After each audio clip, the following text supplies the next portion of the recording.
it is what it is, right? It is a business, and sometimes it goes well, and it went well, and it did wonders for a lot of people, and they could finally just live from wrestling.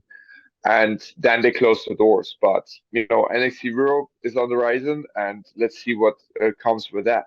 And that's what I wanted to talk to you about next, because before even NXT Europe itself, the concept that Triple H has pushed a lot publicly is something that I'm a big fan of, and that's global localization. I think that is such an interesting concept. I think it's huge. And for listeners who might not know, the basic idea is, he wants to have performance centers and brands in various continents, Yeah, various countries all over the yeah, world for people to develop.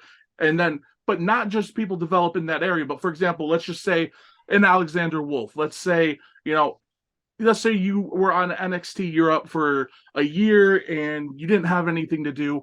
Now they can move you to NXT Japan for 6 months and you can do something new. You can work with new people, or if you're like a greener guy, you can get that I experience would by. love that. I would love that. That's So, the idea. I love. I love. So I totally on your page. Sorry for interrupting, oh but no, no, yes, please. I think it's such a good idea, and I think it's such a good way to develop people and keep people having long-term careers in yeah, yeah, wrestling. yeah. So with the idea of NXT Europe, first of all, do you think it's going to work? Assuming there's not going to be a worldwide, pandemic hitting or something like that, if it comes to fruition. Do you think the NXT brand and everything could work in Europe, in Italy, in France, in these various countries? And what do you think the potential is? And this is the key question: if asked, is it something you consider returning for?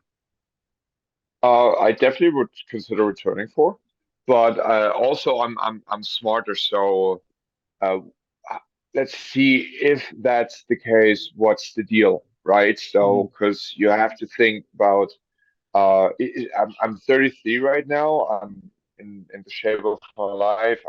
I feel like 25, right? But still, realistically, you have to think the older you get, how long do you want to do that? And every contract you sign could be your last because nothing is forever, right? So especially wrestling, it's temporary, right? And like my plans, for example, is when I want to retire, I want to retire without saying I retire right now. I just want to say, hey, we'll step back a little or something because a wrestling retirement is never for Yeah. sure.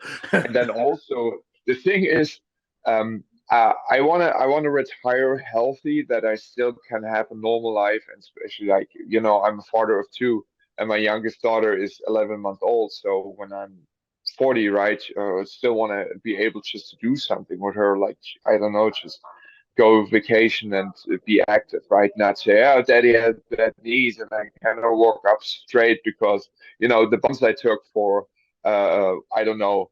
Uh, some bucks, So I want to be very smart with that. I want to be as healthy as possible. And of course, longevity career, right? So I love wrestling. And if I can do it until I'm 100 years old and I'm good and I feel great, yeah, I will do it till I'm 100 years old.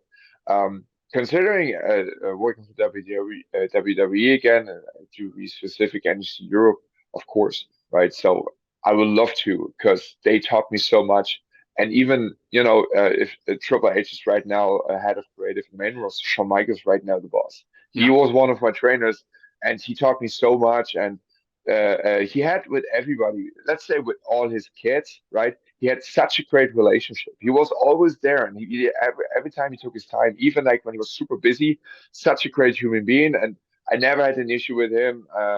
So I speak only like very highly about him. And again, like he taught me so much. I still to this day cherish and use for even my stuff and be very successful in what I do because he was one of the guys who taught me, right, who mentored me. Um, and he's there. Yes, sir. Let's go. Let's go to war. Like not war, but let's go to Yeah. work. That's a better term. So the stuff you talked about, like the NXT Europe, it's just doing global stuff with NXT. It sounds logic, and I think that the plan were there. I'm just assuming, I don't know, because they hired a lot of Indian talents because they want to go to the Indian market. I remember they had like tryouts in China. They had tryouts everywhere. Yeah. as they do, but specific NXT. So they want to hire talent from everywhere just to get them to America and just get them kind of like under the wings of the more experienced guys and just train with them and get used to the shows and the way of WWE works, right? The wrestling style for live shows, for TV shows, etc., etc. Then eventually send them back and just spread the word or just make the market bigger. And eventually, like what you say, it sounds so sweet. If you, let's say you have a performance center in Europe, right? Mhm. Hopefully Germany, who knows? For me personally, England is the option because I don't think they closed the performance center like this. It's closed for talents, but they still have it there because Oh wow. they Okay. have a warehouse for the European tours. But I don't know if they go back to England. That's personal thought. That's nothing official. If they go to England, I would see, okay, it makes sense. Maybe not because of Brexit, because if Germany would be the only other logic option because it's central in Europe, and it has a market, has an office, it's in the EU, but I don't think it will happen, for example, a country like France or Italy, because it's too far off and different ways. So in Germany, almost everybody speaks English, it's more international, right? So again, it would be the only logic logical option if they do a performance center for NXT Europe out of England, right? So and then let's say you have India, you have China, you have Japan, you have South America, whatever. So you can send like in the territory they send Yeah. the talents 3 months there, work with the talents like the local talents, teach them, get them over, yada yada yada. Then you go back and forth, back and forth.